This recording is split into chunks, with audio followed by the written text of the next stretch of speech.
Okay, some of the last steps that you're going to make once you've got everything assembled is that you're going to have to install the Z stops. That will be the cutoff that tells it when to stop trying to raise the bed past a certain point. And that's two photoelectric sensors that you're going to screw in here and over here. Now, I've already done them, so I'll save you the tedium of watching me do it. But basically you go to your control panel under system, you're going to hit your install Z stops, and it's going to raise the bed up, and then you're basically going to screw these until you'll see two round circles on here light up, and that tells you then that this little piece here is cutting through the sensor, and that'll stop it going higher than it needs to.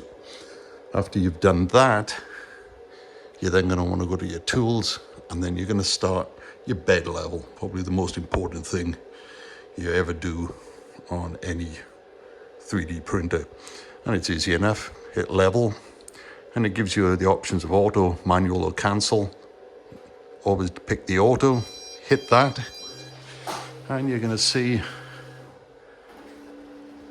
the head raise the bed up and down, and it'll auto set the bed level.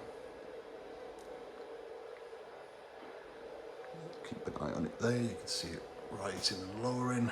It has a sensor in the bottom of it.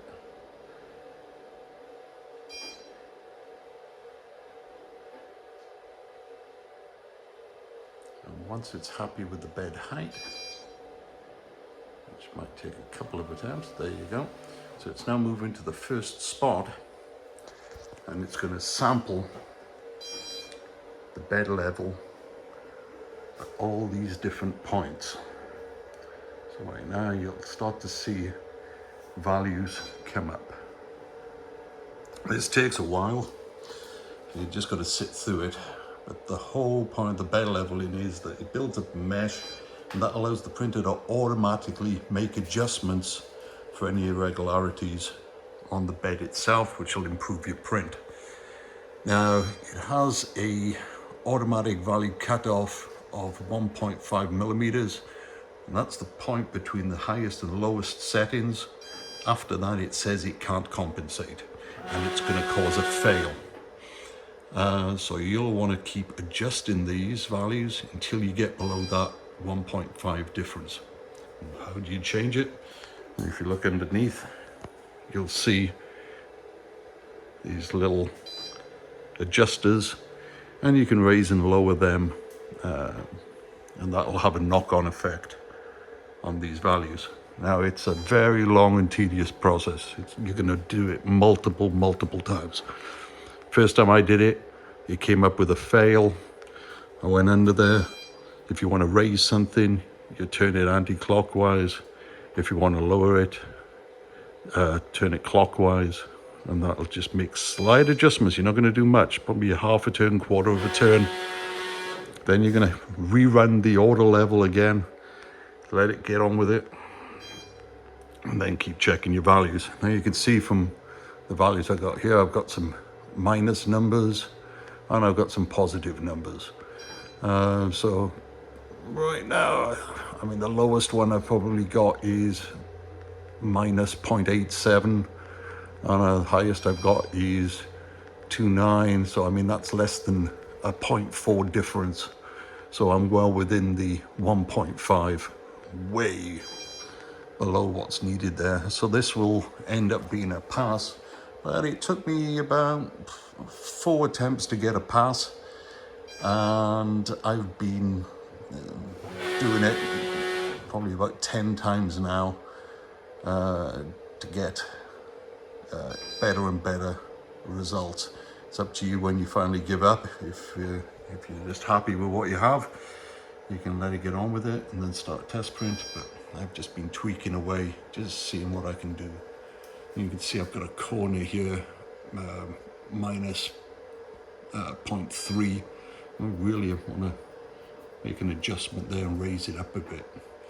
You can see here's a low level here, here's a high area here. Now, seen a lot of people complaining that, oh, I make an adjustment over here and the numbers over here change. That is normal.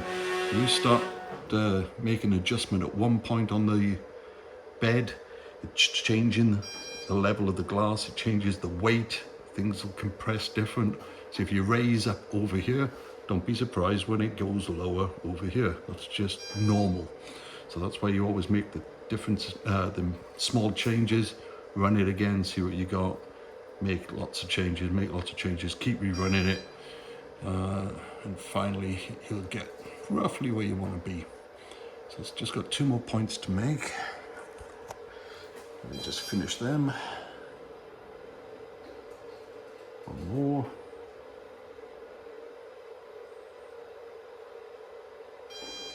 That's the last one. Okay, so the head's going to return. And you can see here, leveling successful, so it's happy to go with these figures. And it highlights the highest and the lowest value. And you can see I'm probably close to a 0.6, just under a 0.6 difference in total. So again, up to me if I want to keep on playing with them points, you know, try and raise this area in the back. I think I've done enough for now. I just want to get on with a test print. I'll catch you later.